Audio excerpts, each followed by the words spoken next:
Indigo by Louis Fisher. The author recounts his first visit to Gandhi's ashram in Sevagram in 1942. Gandhi offered to explain how he had decided to ask the British to leave India. In 1916, Gandhi had attended the annual session of the Indian National Congress in Lucknow. There, a peasant named Rajkumar Shukla from the district of Champaran approached Gandhi and asked him to accompany him to his district. Shukla had come to the meeting to complain about the oppressive landlords in Bihar and wanted Gandhi to help. However, Gandhi had to travel to other parts of India. Shukla accompanied him everywhere. When Gandhi returned to his ashram, Shukla followed him.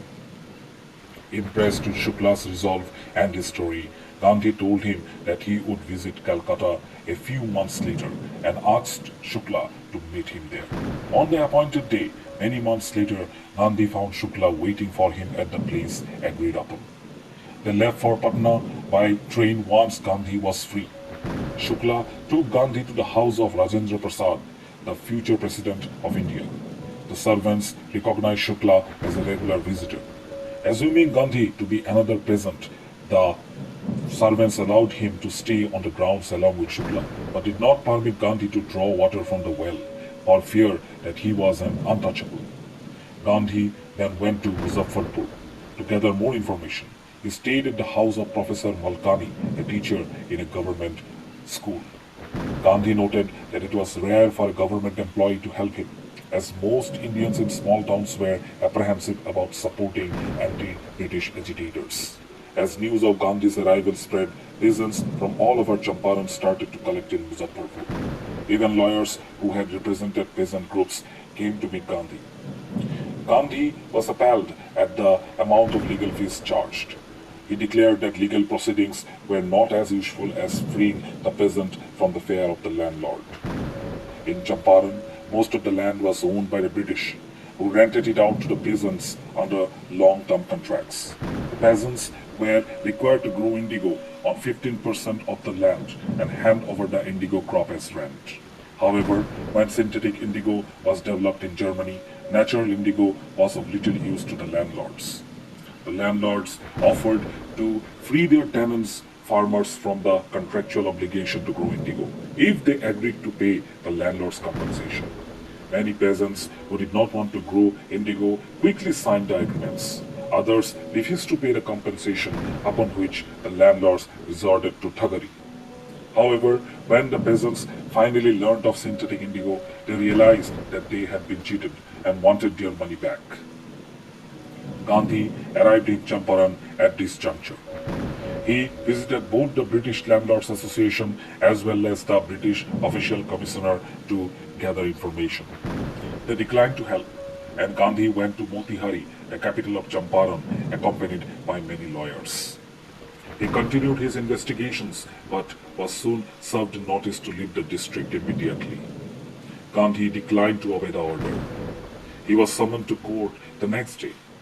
The next morning, Motihari was crowded with peasants who had heard that a Mahatma who had come to help them was in trouble. Gandhi helped the officials control the crowd around the courthouse, thus providing the officials with proof that their authority would no longer go unquestioned.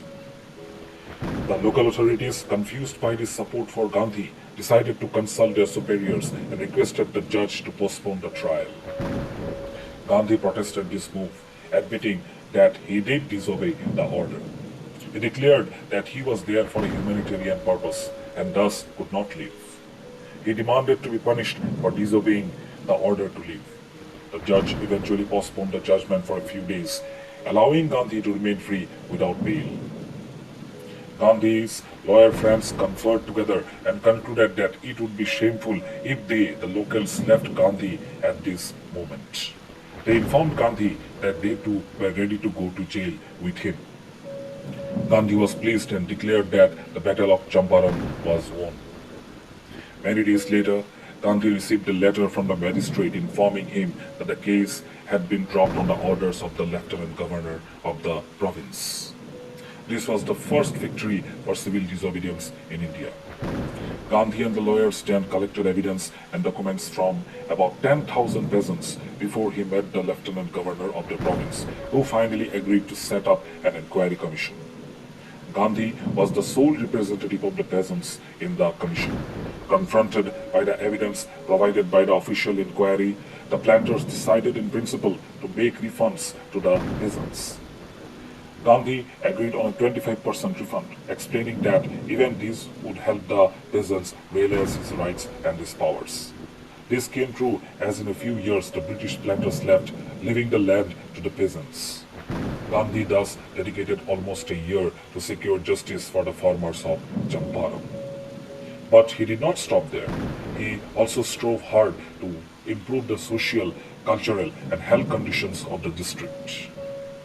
Volunteers from his ashram as well as elsewhere came to educate and treat people in the district. Though the Champaran agitation had begun as an effort to help poor peasants, it was important because it demonstrated the power of civil disobedience. Gandhi was always concerned about the practical problems of people, not mere philosophies. In addition, all his actions were focused on ensuring that Indians would make themselves self-reliant rather than depend on others.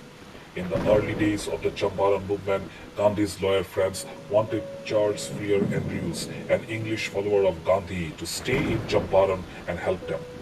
Gandhi refused and told his friends that asking an Englishman for support was a sign of weakness.